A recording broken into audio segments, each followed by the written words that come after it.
यह कहानी एक ऐसी हवेली की है जो अपने अंदर गहरे और खौफनाक रहस्यों को समेटे हुए है।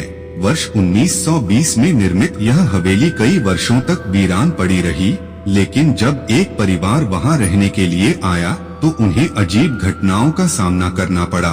रात के अंधेरे में चीख पुकार की आवाजें, बंद दरवाजों का खुलना और बंद होना, और अजनबी परछाइयां जो हमेशा वहां मंडराती रहती थीं। इस शापित हवेली का खौफनाक इतिहास और उसके रहस्यों का पर्दाफाश आपके रोंगटे खड़े कर देगा। बात उन दिनों की है जब भारत में अंग्रेजी हुकूमत का जोर था। वर्ष 1920 में एक अंग्रेज अफसर जॉन विलियम्स ने अपने परिवार के साथ एक दूरदराज गांव में एक आलीशान हवेली बनवाई। यह हवेली गांव से काफी दूर घने जंगलों के बीच स्थित थी। जॉन ने इस हवेली को बड़े ही प्यार और मेहनत से बनाया था, लेकिन उसे क्या पता था कि यह हवेली उसके और उसके परिवार के लिए मौत का कुआं बन जाएगी। जॉन का परिवार खुशहाल था। उसकी पत्नी मारिया और दो छोटे बच्चे एलिस और रिचर्ड हवेली में खुशी खुशी रहने लगे। लेकिन एक दिन जब जॉन शहर के काम से बाहर गया हुआ था, हवेली में कुछ अजीब घटनाएं घटित होने लगी।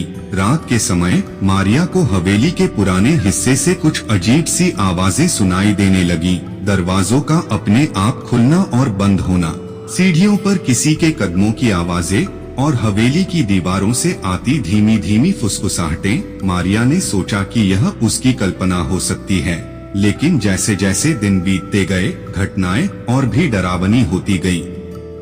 एक रात मारिया ने अपनी आंखों से एक परछाई को देखा जो हवेली के पुराने हिस्से में चल रही थी। वह परछाई एक इंसान की थी, लेकिन उसका चेहरा धुंधला और भयानक था। मारिया ने डर के मारे बच्चों को अपने कमरे में बंद कर दिया और खुद भी अंदर बंद हो गई। दूसरे दिन जॉन घर लौटा तो मारिया ने उसे सारी बातें बताईं।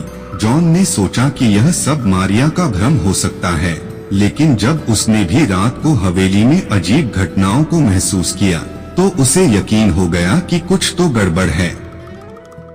जॉन ने गांव के बुजुर्गों से बात की और उन्हें हवेली में हो रही घटनाओं के बारे में बताया। गांव के एक बुजुर्ग ने जॉन को बताया कि वह हवेली एक शापित जगह है।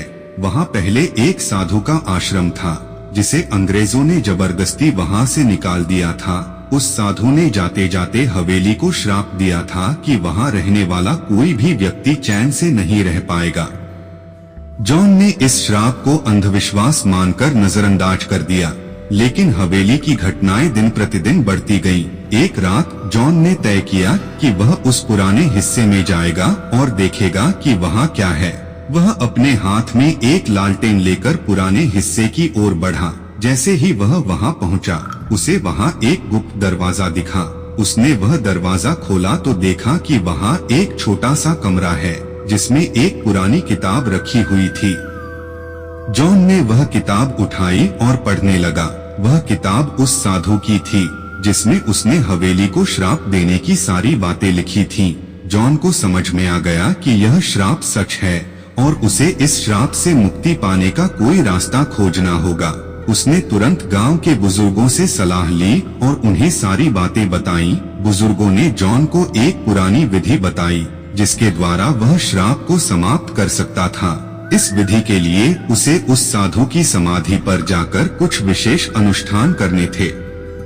जॉन ने हिम्मत जुटाई और गांव के बुजुर्गों के साथ उस साधु की समाधि पर गया। उन्होंने विधि के अनुसार अनुष्ठान किया और साधु की आत्मा से माफी मांगी। जैसे ही अनुष्ठान पूरा हुआ, हवेली में हो रही सभी अजीब घटनाएं बंद हो गई। जॉन और उसका परिवार फिर से सुखी जीवन जीने लगे।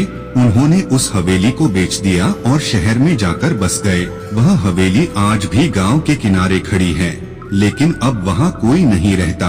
कहते हैं कि उस श्रापित हवेली की भूतिया रातें अब इतिहास बन गई हैं, लेकिन उसकी कहानी सुनने वाले आज भी कांप उठते हैं।